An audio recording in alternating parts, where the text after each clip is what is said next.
오늘 본문 말씀을 통해서 진정한 위로라고 하는 제목으로 하나님 말씀을 함께 나누기를 원합니다. 위로라고 하는 말은 참 좋은 말이죠. 그래서 우리는 위로받기를 원하고요. 그죠? 위로받기를 원하고 또 우리가 참 위로를 통해서 상처를 회복하기를 원하는데요. 우리가 때로는 위로받기를 원하지만 오히려 상처를 받을 때가 많이 있습니다. 우리는 주로 먼데 있는 사람보다는 가까이 있는 사람들에게 상처를 받기가 쉬워요. 가까운 사람은 우리를 너무나 잘 알고 또 그러기 때문에 그 상처를 더 쉽게 받을 수 있고 또 그것 때문에 더 아파하고 좌절에 빠질 수도 있고 심지어는 그것 때문에 그 관계를 단절할 수도 있는 그런 것입니다. 그래서 상처받은 자에게는요 위로가 필요하지요. 그러나 위로 역시 쉽지 않다는 것을 우리가 알 수 있습니다. 내가 위로받기를 원하고 또 내가 진정한 위로자가 되기를 원한다면 오늘 주시는 본문 말씀을 통해서 우리가 함께 그 비밀을 또 그 원리를 찾아보시면서 여러분의 삶에 적용해서 내가 진정으로 위로받기를 원하고 또 내가 상처받은 사람, 고난당한 자들을 진정으로 위로할 수 있는 자가 되었으면 좋겠습니다. 오늘 욥기를 살펴보는데요. 욥의 고난, 여러분 욥기를 읽어보셨으면 이 욥은요 성경에 나오는 인물들 중에서 가장 그 고난이 심했던 사람, 가장 처참하고 고통스러운 고난을 받은 자. 하루아침에 재산을 다 잃어버리고 또 자녀를 다 잃어버리고 아내마저도 이 욥을 저주하고 떠나버렸고 그 다음에 몸에는 이 피부병이 걸려서 참 고통당하는 어떤 그런 모습들을 보게 되는데요. 정말로 최고의 고난을 살았던 사람이 바로 욥이라고 볼 수가 있습니다. 그래서 이 소식을 들은 이 세 친구들이 욥을 위로하기 위해서 찾아옵니다. 참 좋은 친구들이죠. 그 전에도 아마 좋은 관계를 유지했으리라고 생각이 되는데요. 그렇게 욥을 위로하기 위해서 찾아오지만 그들의 위로는 진정한 위로가 되지 못하고 오히려 욥에게 고통을 주고 상처를 주는 그런 결과라고 하는 거예요. 그래서 그들의 위로는 진정한 위로가 아니라는 사실이죠. 그래서 오늘 말씀을 통해서 진정한 위로가 무엇인가를 생각해 보고 나도 주위에 상처 있고 고난받은 자들에게 진정한 위로자가 되기를 소원하고 또 그것이 아마 하나님께서 저와 여러분들에게 원하는 그저 상처 주고 매일 괴롭게 하는 자가 되는 것이 아니라 우리가 복음의 메신저로서 위로하고 또 치유하고 회복하는 그런 자가 되기를 주님께서도 아마 원하고 계시리라고 믿습니다. 오늘 본문 말씀을 살펴보면은요, 먼저 욥은 친구들의 위로가 개울과 같이 변덕스럽다라고 15절에 말씀하면서 그들의 진정한 위로의 부족을 비판하고 있는 내용이 있는데요.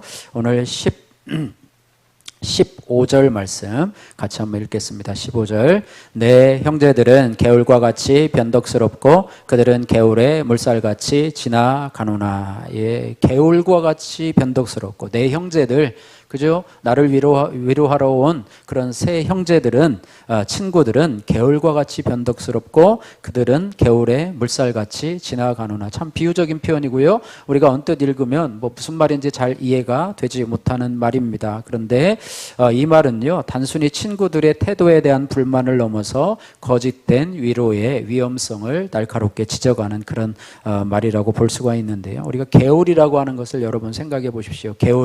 개울은요 계절에 따라 참 다른 모습을 갖고 있고요. 또 환경에 따라서 변하는 것이 개울물이라고 하는 거예요. 여러분 가뭄에는 어떻습니까? 개울물이 말라 비틀어져서 아무런 물도 찾아볼 수가 없어요. 그리고 요즘과 같은 장마철에는 어때요? 개울물이 험악한 물이 되어서 막 산 위에서 올라오는 물이 아주 세찬 물이 되어서 사람을 삼켜버릴 듯한 그런 물이 흘러내리고 때로는 그 개울물이 범람해서 많은 그런 농작물에 피해를 주고 사람에게 피해를 주기까지도 하는 그런 것이 바로 개울인데요. 이것은 변덕스럽고 신뢰할 수 없는 위로를 상징하는 그런 대표적인 표현이 바로 개울물같이 변덕스럽고 이렇게 말하고 있습니다.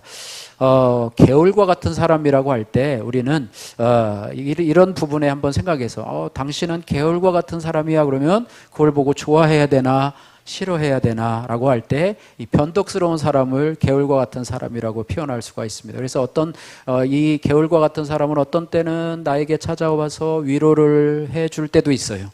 그러나 어떤 때는 위로를 해주는 것을 잊어버리고 찾아오지 않을 때 무시해버릴 때도 있고요. 심지어는 그런 사람이 나를 비난하는 자로, 나에게 상처를 주는 자로 돌아설 수도 있다는 게, 어떤 때는 참 좋았다가, 어떤 때는 또 평범하게 살았다가, 어떤 때는 나를 심하게 대적하는 사람이 되었다가 이랬다 저랬다 해서 도무지 그것을 알 수 없는 사람을 개울과 같은 사람이라고 볼 수가 있겠죠. 또한 개울물은요, 갈증을 해소하기에는 부족합니다. 그래서 일시적인 시원함을 주지만은 더 큰 문제를 야기시킬 수도 있다라고 하는 것입니다. 그래서 욥의 친구들의 위로가 개울과 같이 변덕스럽다고 이야기를 하고, 또 뒤에 보니까 개울의 물살같이 지나가는도다. 금방 빨리 지나가는, 위로는 위로인데 금방 지나가는, 잠잠하게 있지 않고 금방 지나가는 것이다, 이렇게 말을 하고 있습니다. 그래서 진정한 위로는요, 우리가 깊은 공감과 이해를 필요한다고 하는 거예요. 여러분이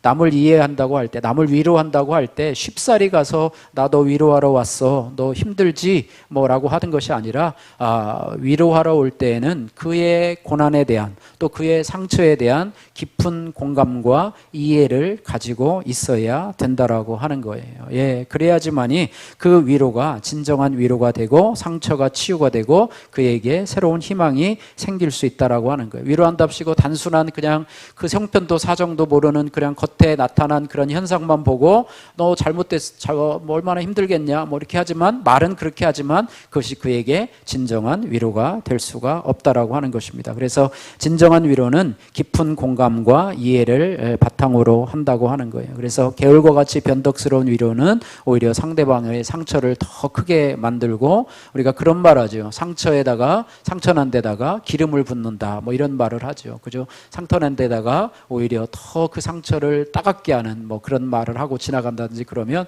오히려 그 사람이 왔는데 왠지 기분이 나쁘고 더 마음이 상하고 좌절감만 들어들고 뭐 이런 것들이 우리 안에 있을 수 있다는 것인데, 그것이 오늘 욥을 찾아온 세 친구들의 모습이 그와 같다. 개울의 물과 같이 변덕스러운 것이다. 그래서 여러분, 진정한 위로를 사람에게 찾는다면 개울물과 같은 사람이 아니라 정말로 깊은 물과 같은 그런 사람에게서 오는 위로가, 어떻게 보면 뭐 진정한 위로는 아니겠지만 그래도 어느 정도 위로가 되는 그런 것이 될 수 있음을 우리가 기억해야 될 것입니다. 그래서 우리는 우리 스스로도 개울과 같은 변덕스러운 위로에 속지 않고, 나도 개울물과 같은 위로로 사람을 위로하지 않도록, 어떤 때는 위로하는 척하다가 어떤 때는 뒤에서 뒷담화하고 어떤 때는 뒤에서 그 사람을 배반하는 그런 개울물과 같은 사람이 아닌지 돌아보고, 이런 사람이라고 하면 우리 자신이 하나님 앞에 돌아보고, 내가 그런 사람이 아니라 정말로 신실한 사람이 아니고 그런 변덕스러운 사람이라고 한다면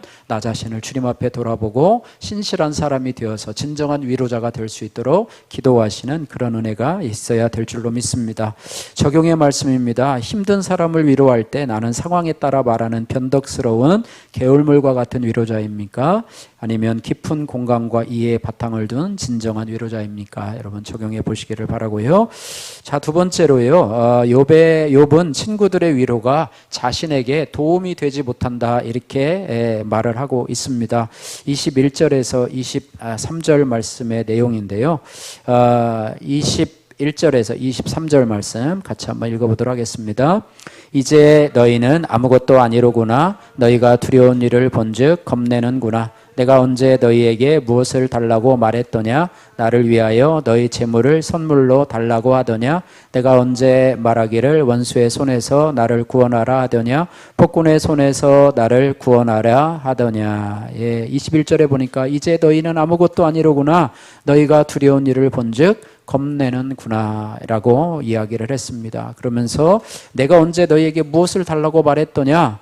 말하지 않았는데도 혹시 돈을 꿔달라고 할까봐 걱정을 하고 있고요. 또 내가 언제 원수의 손에서 나를 구원하라 했더냐? 그러니까 그들을 보고 우리 재산을 다 뺏어간 그 원수들을 대신 쳐달라고 할까봐, 복수해달라고 할까봐 두려워하는 그들의 모습을 보았다라고 하는 것입니다. 그러니까 결국에는 자기 자신을 방어하고 있는 이들의 모습을 보게 된다는 거예요. 오히려 이렇게 상처받은 자에게 가서 도움을 줄 수 있는 것이 필요합니다. 우리가 그 사람에게 가서 한참 있다 보면 그에게 뭐가 도움이 필요한지, 어떤 부분이 연약한지를 보고 도움을 줄 수 있어야 되는데, 이 욥의 친구들은 피해를 입을까 봐, 그에게 있는 병이 자기에게 전염될까 봐 막 걱정하고 있는 모습이에요. 저도 대학교 4학년 때 이게 폐결핵이 한번 걸렸었어요. 폐결핵이 뭔지도 모르고 있다가 폐결핵이 걸렸는데, 어떤 사람들은 또 이렇게 또 동정을 하고 위로를 하고 했었는데, 상처가 된 것은 뭐냐면 내 병이 자기들에게 옮을까 봐 막 가까이 하지 말라고 그러고, 입 막고 하라고 그러고, 공기 중에 전염될 수도 있다고 그러니까 멀리 쓰라고 그러고, 내가 집은 물건은 막 닦아가지고 쓰는 분들도 있고, 그렇겠습니다. 물론 이제 그런 부분을 저는 조심해야 됐었지만은, 그런 말을 들을 때 참 상처가 되고 아픔이 되었었는데요. 그렇습니다. 그래서 욥의 친구들은 욥의 중심을 보지 않고 그의 바뀐 상황들을 바라보며 어떤 도움을 줄까를 생각하지 않았어요. 만약에 진정한 위로자라고 했더라면 아마 유익을 주는 그런 위로자가 됐을 거예요. 지금 재산이 한꺼번에 다 없어지니까 물질이 좀 부족하겠구나. 내가 좀 물질로 도와줄 부분은 없을까? 자식들이 한꺼번에 사라졌으니까 얼마나 참 힘들까. 그죠? 원수들이 와가지고 하루아침에 그냥 막 재산을 다 하고 이렇게 했으니까 그 원수들을 내가 좀 갚아줄까? 내가 가지고 있는 이 힘으로 너에게 그렇게 하루아침에 재산을 다 뺏어간 그런 그 스바 사람들을 내가 가서 좀 복수를 좀 해줄까? 이렇게 하면 좋은데, 욥이 말하지도 않았는데 그렇게 말할까 봐 막 두려워하고 겁내고 있는 그런 사람들. 그러니까 그런 사람들 도움이 돼요? 도움이 안 돼요? 도움이 안 된다고 하는 것이죠. 도움이 안 된다는 그런 것입니다. 그래서 그들은요, 욥의 중심을 보기보다는 바뀐 상황만을 보고 욥을 정죄했는데, 뭐라고 그러냐면 너의 고난은 너의 죄로 인한 하나님의 심판이다. 이것이 욥의 세 친구들의 전체적인 말씀이잖아요. 네가 이렇게 고난을 받는 것은, 네가 이렇게 재산을 잃어버리고 자녀들을 하루아침에 잊어버리고 아내가 떠나고 또 네 몸에 이렇게 질병이 있는 것은 내가 하나님 앞에 죄를 져서 벌 받는 거다, 이렇게 말하고 있어요. 그것도 옳지 않은 건 아니에요. 옳은 말이지만은, 그러나 그것이 오히려 상처가 된다라고 하는 것이죠. 이따가 뒤에서 이제 말할 건데요.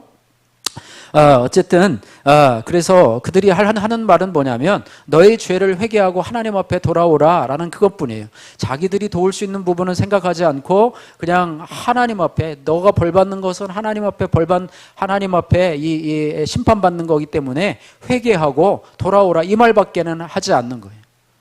물질이 없는지, 또 마음의 상처로 힘들어하고, 자식들도 잃어버리고, 하나도 아니고, 그죠?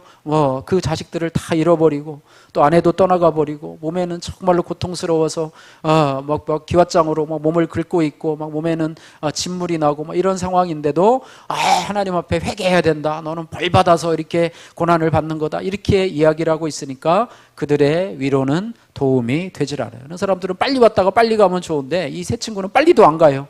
꼭 와가지고 옆에서 그냥 계속해서 이렇게 말을 하는 그런 경우를 보게 됩니다. 그래서 이들의 진정한 위로는 뭐냐면, 욥의 친구들처럼 욥과 그의 고난을 보며 두려워하고 혹시 뭐라도 요구할까 봐 겁을 내는 것이 아니라 고난을 겪는 자들과 함께 아파해 주는 거라고 하는 것입니다. 그래서 성경에서요, 예수님은 우리의 고난을 채우라시는 하나님이시다, 이렇게 말씀하고 있습니다. 히브리서 4장 15절 말씀해 보니까, 우리에게 있는 대제사장은 우리의 연약함을 채우려 하지 못하시는 분이 아니요 우리와 모든 일에 우리와 한결같이 시험을 받으셨을 때 죄는 없으시니라, 이렇게 말씀하고 있습니다. 그래서 이 말씀은요, 예수 그리스도께서 우리의 연약함을 이해하시고 공감하시면서 우리를 이해하시는 대제사장이라고 하는 중요한 진리를 담고 있습니다. 여기서 채울이라고 하는 단어는 우리가 잘 쓰지 않는 단어인데요,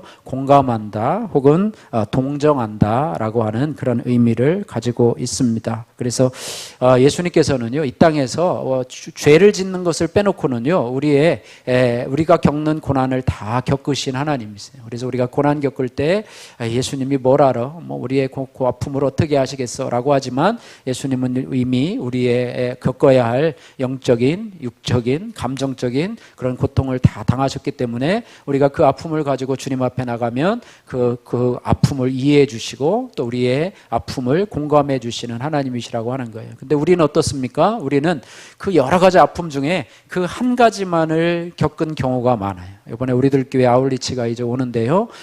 그들은요, 이 간증을 주로 많이 해요. 간증을 많이 하는데, 우리가 새벽 기도 때 이제 여러분 꼭 유튜브로라도 여러분 참석을 하시기를 바라고요. 화요일 새벽, 또 수요일, 목요일 이렇게 3번인데요.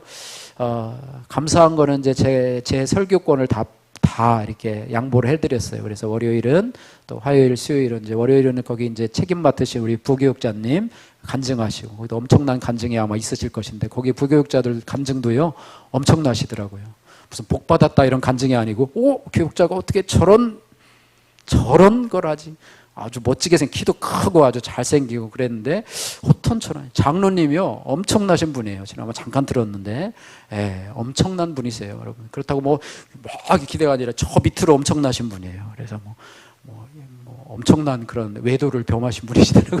그래서 잘생기셨어요. 얼마나 깔끔한지. 여자들도 아주 그냥 매력있게 생기셨는데 지금은 이제 그것을 다 해결하시고 이제 정말로 주의 일에 힘쓰신 분. 또 3번째는 이제 그 중에서 또 세 분이 간증을 하시고 월요일 저녁에는 이제 우리 교회의 성도들과 함께 이제 삼계탕을 준비해서 삼계탕만 먹고 가시는 것이 아니라 그 외의 분들 있잖아요. 오신 분들도 다 이게 간증이 있고요. 그런 분이 있으신 분들이에요. 그래서 끝나고 1시간 반 정도 이제 간증 시간을 가지신대요. 그래서 여기서 이제 간증 시간을 갖게 되는데 그들에게는 뭐가 있냐면 죄패라는 게 있어요. 죄패. 예수님께서 십자가에 못 박히실 때 죄패가 있죠. 그죠? 유대인의 왕, 예수 그리스도, 자칭 유대인의 왕, 그리스도 하면서 이제 죄패가 붙어 있잖아요. 그죠? 죄패가 뭐냐면 무슨 죄를 했냐? 살인죄냐? 강간죄냐? 폭력죄냐? 무슨 사기죄냐? 이런 걸 이렇게 붙이고 살아가는데 거기 성도들은요. 죄패가 하나씩 있어요. 여러분의 죄패는 무엇입니까? 잘 모르잖아요. 그죠? 저는 아무래도 인정욕구 같아요. 인정욕구. 죄패가 있는데 그런 것들을 하는데요. 그래서 예수님은요, 모든 그런 아픔들을 아시고 했지만 사람은요, 그 한 가지를 경험하고 그것을 다른 사람과 공감할 수 있는데 그런 것들을 경험한 그 사람들을 그 치유한 경험으로요, 그것들을 평생 내가 이것은 하나님 앞에 갈 때까지 무덤까지 내가 묻어놓을 죄라 그것이 아니고 그런 간증자들 앞에서 나도 실은 이런 것들이 있었습니다라고 이제 그것을 내놓았을 때 치료가 되고 회복이 되고 이제는 그것을 부끄럽지 않게 드러낼 수 있는 간증자가 되고 그것이 약재료가 되어서 그런 사람들, 그런 나와 동일한 고난을 겪고 있는 사람들, 진행 중에 있는 ING에 있는 사람들을 내가 도와주고 그들이 공감해서 그들이 그곳으로부터 극복할 수 있도록 도와주는 그런 사람이라고 하는 것이죠. 그래서 우리는 각자 그런 것들을 알아서 남들을 위로할 수 있다면 우리가 겪은 것을 가지고 위로할 때 진정한 위로가 된다고 하는 거예요. 마치 내가 하나님처럼 이것도 겪어보고 저것도 겪어보고 그냥 5만 가지 사실에 대해서 내가 위로자가 될 수 있다고 생각하는 것은 착각이에요. 내가 겪은 위로, 내가 치유받은 상처, 그런 부분에 대해서 내가 그 사람을 위로할 수 있다라고 하는 것이죠. 그래서 이번에 꼭 여러분 참석하셔서요, 꼭 위로를 받으시고, 여러분이 그 사람들은 아마 다양한 그런 죄패가 있을 거예요. 다양한 약재료가 있을 것인데 그런 것 중에서 여러분이 동일한 것에 걸리면 저 사람도 나와 똑같은 것을 겪었네, 그리고 이렇게 회복이 되고 이렇게 은혜를 입었네 라고 하면 여러분에게 그게 체울이 되고 공감이 되고 거기에서 회복의 은혜가 임하게 될 줄로 믿습니다. 할렐루야. 또 화요일 저녁하고 또 수요일 저녁에 우리 소그룹에서 또 시연을 하게 됩니다. 그때도 동일한 은혜가 있게 될 것입니다. 그래서 거기서도 우리가 그분이 공감한 것들을 또 그분이 치유받은 것들을 얘기할 때 또 거기서 또 그런 어떤 은혜가 일어날 줄 믿어서 여러분에게 똑같은 그런 상황이 있는 자를 만난다면 여러분에게 아마 로또 복권과 같은 복이 되지 않을까. 할렐루야. 예, 그런 은혜가 있고 또 저도 아마 우리 교회에 지금까지 일어난 일들을 우리 성도님들과 그곳에서 오신 성도님들과 아마 오병이어의 기적을 가지고 아마 간증하게 될 거예요. 예, 그래서 그런 부분들 또 나의 이제 인정 욕구에 대한 그런 부분들도 전에 저는 그 우리들 교회 그 뭐죠 그 교육자 그 양육 세미나에 한번 참석해서 그런 것들을 다 적었거든요. 그래서 이제 그런 부분에 대해서도 제가 이제 간증을 나누면서 그분들도 우리 교회 와서 은혜 받고 또 우리도 그분들 덕분에 은혜 받고 일만 하다가 피곤해서 돌아가는 것이 아니라 페인트만 칠하다가 돌아가는 것이 아니라 은혜 받고 돌아갈 수 있도록 여러분들도 한번 관심을 가지시고 또 여러 가지 후원도 해주시면 좋을 것 같습니다. 예수님은요 우리와 고난을 함께 나누시고 아파해 주시는 진정한 위로자가 되시는데요, 마태복음 28장 20절 마지막이죠. 마지막 말씀에 뭐라고 그러냐면 내가 너희에게 분부한 모든 것을 가르쳐 지키게 하라. 볼지어다 내가 세상 끝날까지 너희와 항상 함께 있을 것이다. 이렇게 말씀하고 있어요. 그래서 고난 속에서도 함께 계시고 함께 아파해 주시는 하나님의 사랑을 담고 계시다고 하는 사실을 우리가 기억하면서 지금 내가 함께 아파하며 같이 있어야 될 지체는 누구인지, 또 내가 가지고 있는 것으로 남을 위로할 수 있는 그런 것은 무엇인지 여러분 생각해 보시기를 바라고요. 또 세 번째로요, 욥은 자신을 비난하는 친구들에게 근거 없이 하는 옳은 말이 얼마나 자신을 고통스럽게 하는지에 대해서 책망을 하고 있습니다. 오늘 24절, 25절, 26절 말씀, 24절에서 26절 말씀 같이 한번 읽습니다. 내게 가르쳐서 나의 허물된 것을 깨닫게 하라. 내가 잠잠하리라. 옳은 말이 어찌 그리 고통스러운고 너의 책망은 무엇을 책망함이냐. 너희가 남의 말을 꾸짖을 생각을 하나 실망한 자의 말은 바람에 날아가느니라. 예. 24절에 보니까 부탁하건대 나의 허물된 것을 좀 깨닫게 하라. 그러면 내가 잠잠하리라. 이렇게 하는데 25절에 옳은 말이 어찌 그리 고통스러운고, 우리는 옳은 말하기를 원하잖아요. 나는 틀린 말은 안 해. 난 바른 말을 하는 사람이야 라고 하면서 위로하러 왔는데 그것이 상대방에게 송곳과 같이 상처를 주고 날카로운 칼과 같이 상처를 주어서 그 심령에 오히려 상처받은 것에 더 갈기갈기 찢어놓는 그런 것이 있다라고 하는 것입니다. 우리는 옳은 말을 하는 것이 상대방에게 위로가 된다고 생각을 해요. 그러나 반드시 그렇지는 않다라고 하는 것입니다.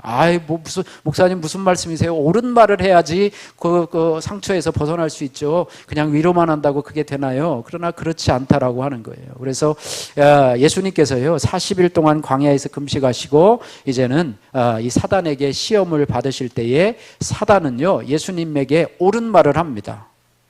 옳은 말을 하는데 그 옳은 말이 뭐냐면 자기의 말이 아니라 성경 말씀을 인용해서 말을 하지 않습니까? 그죠? 사람이 뭐예요? 네가 하나님의 아들이거든. 만약 그곳에서 하나님의 아들이거든 이 돌덩이를 만들어 떡덩이를 만들라. 그러자 하나님이 말씀하셨고, 또 천사들을 명해서 시편의 말씀을 응용해서 하나님이 네가 여기서 뛰어내리라. 그러면 하나님이 천사들을 명해서 발이 땅에 떨어지지 않도록 하겠느라. 이렇게 했더니 예수님께서도 그 말을 분별하시면서 그 말이 옳은 말이에요. 그러나 상황에 올바르지 아니하는 말이라. 뛰어내리라는 그런 말씀, 시험하려는 그런 말씀인데요. 아무리 옳은 말을 가지고 있다 할지라도 사단은요 예수님을 죄로 유혹하는 데 이용했을 뿐이라고 하는 것입니다. 마찬가지로 우리도 아무리 옳은 말을 한다고 해도요, 심지어는 하나님의 말씀을 가지고 그 사람을 위로한다고 해도요, 공격한다면 누군가를 공경하기 위해서, 누군가를 책망하기 위해서, 누군가를 정죄하기 위해서 그 옳은 말을 사용한다고 한다면 그 말은 그에게 위로가 되는 것이 아니고 치유가 되는 것이 아니고 오히려 상처가 될 수 있다라는 사실을 우리가 기억해야 될 것입니다. 그래서 우리는요 진정한 위로자가 되기 위해서는 성경에 선한 말을 하는 자가 되어야 될 줄로 믿습니다. 말은요 칼과 같이 날카로운 말이 있고 정말로 꿀송이와 같이 선한 말, 친절한 말, 아름다운 말, 매력 있는 말이 있다라고 하는 것을 우리가 기억하면서 우리 성도는요 정말로 날카로운 비수와 같은 말을 하는 자가 아니고 그것을 위로라고 착각하는 것이 아니라 오히려 선한 말로 상대방을 치유하고 회복하는 그런 역사가 있기를 소원합니다. 잠언 16장 24절 말씀이에요. 선한 말은 꿀송이 같아서 마음에 달고 뼈에 양약이 되느니라. 이렇게 말씀하고 있습니다. 그래서 이 선한 말은요 은혜로운 말, 또 매력적인 말, 아름다운 말, 그래서 마음을 상처받은 자의 마음을 위로하고 기쁘게 하는 말이라 이렇게 말을 하고 있습니다. 여러분, 상처가 난 데에는 어떻게 하면 좋나요? 상처가 난 데에는 여러분 거기에다가 약을 바르고 또 드레싱을 잘 해줘야 되는데요. 상처 낸 데다가 또 다시 뭔가를 뿌리고 상처를 헤집어 놓는다고 한다면 그 상처는 치유되지 않고 오히려 더 골마서 터지게 된다고 하는 사실을 우리가 기억해야 할 것입니다. 큐티인 묵상 간증입니다. 이상옥님의 진정한 위로자라고 하는 큐티인 묵상 간증인데요. 어린 시절 소심하고 겁이 많던 저는 관계가 어려웠습니다. 초등학교 6학년 때 왕따를 당하는 일을 계기로 타인의 눈치를 많이 보게 되었고 특히 친구들에게 인정받고자 애쓰며 청소년기를 보냈습니다. 착한 사람으로 보이려고 내 감정을 숨기다 보니 겉으로는 관계가 원만해 보여도 누구와도 깊은 관계를 맺지 못했습니다. 저는 고등학교를 졸업하고 진학해야 할 대학을 정해야 하는 시기에 진로를 정하지 못해 삼수까지 했습니다. 그러다가 스트레스가 심해져 갑상샘 안병증을 앓게 되었습니다. 반복되는 대입 낙방과 육체의 질병으로 낙심된 저는 친구들에게 위로받기를 원했습니다. 하지만 친구들은 비가 오지 않으면 금세 말라버리는 개울처럼 변덕스럽고 신실하지 못했습니다. 그들은 저에게 이렇게 말했습니다. 교회 다니는데 왜 대학도 떨어지고 왜 몸도 아프냐라고 쓴소리를 했죠. 내가 보니까 너는 일이 안 풀리는 것 같아. 이렇게 하면서 아주 와서는 아주 쓴소리를 했습니다. 이 일로 마음이 상한 저는 한동안 친구들을 만나지 않고 힘든 상황을 주신 하나님만 원망을 했습니다. 그러다 저는 청소년 소그룹 리더의 권면으로 공동체에서 말씀으로 양육을 받았습니다. 그리고 그 과정에서 내 안에 두려움만 가득하고 하나님의 온전한 사랑이 없음을 알게 되었습니다. 또한 반복되는 대입 낙방과 질병이 내 안에 두려움에 죄성에서 비롯된 형벌임을 깨닫게 되었습니다. 이렇게 말씀으로 제 삶이 해석되자 따돌림 당한 사건이 내 죄를 보기 위해서 반드시 있어야 할 일이었다는 고백이 저로부터 나오게 되었습니다. 그 후로 저는 하나님의 은혜로 대학도 들어가고 육체의 질병도 치료받게 되었습니다. 이렇게 하나님의 은혜를 경험했음에도 불구하고 여전히 나는 믿음이 약하여 사람들에게 인정받고 싶은 욕구가 올라오곤 합니다. 그러나 진정한 위로자는 오직 예수님 뿐임을 기억하며 사람의 인정은 아무것도 아니구나 라고 고백하며 가겠습니다. 앞으로도 사람의 인정을 갈구하는 마음을 경계하고 말씀을 통해 주시는 하나님의 위로를 구할 수 있기를 기도합니다. 적용하기 큐티한 내용을 일주일에 한 번 이상 청년부 소그룹 SNS 대화방에 올리겠습니다. 두 번째, 인정 중독으로 힘들어하는 지체들에게 말씀으로 위로를 전하고 권면하겠습니다. 말씀을 정리합니다. 고난 중에 있는 사람은요, 사람의 위로를 구하기보다는 구하고 또 자기 의를 드러내기보다는 하나님 앞에서 잠잠히 자신을 돌아볼 수 있는 기회를 가져야 될 줄로 믿습니다. 우리에게 있는 고난은 하나님이 허락하시면 우리에게 일어나질 않습니다. 그래서 고난을 주신 하나님의 이유는 우리가 하나님을 더 가까이 만나고 하나님만이 우리의 진정한 위로자이심을 알게 하는 그런 기회라고 하는 사실을 기억해야 되고, 우리가 또한 진정한 위로자가 되기 위해서는 우리가 고난당하는 자의 그런 상처 또 상대방의 이야기에 귀를 기울이고 그들의 아픔을 전적으로 이해할 수 있는 경청하는 마음이 필요하고요. 또한 혼자서 고난을 겪지 않도록 그와 함께 시간을 보내주는 일도 필요하고 또 실제적인 도움을 베풀고 필요한 것들을 제공해 주는 것도 필요합니다. 나가서 우리가 그를 위해서 함께 기도해 줄 수 있는, 그럴 때 우리의 진정한 위로가 있고 또 내가 당한 그런 고통과 또 그가 당한 고통이 함께 같이 있다면, 내가 가지고 있는 그런 고난을 극복한 약재료를 가지고 그를 위로할 수 있다면 더 큰 위로가 없겠죠. 그런 위로로 우리가 하나님 앞에 위로받는 위로자가 되시고 또 하나님의 위로로 우리 상처받은 자를 위로하는 그런 위로자가 되시기를, 진정한 위로자가 되시기를 주님의 이름으로 축복합니다.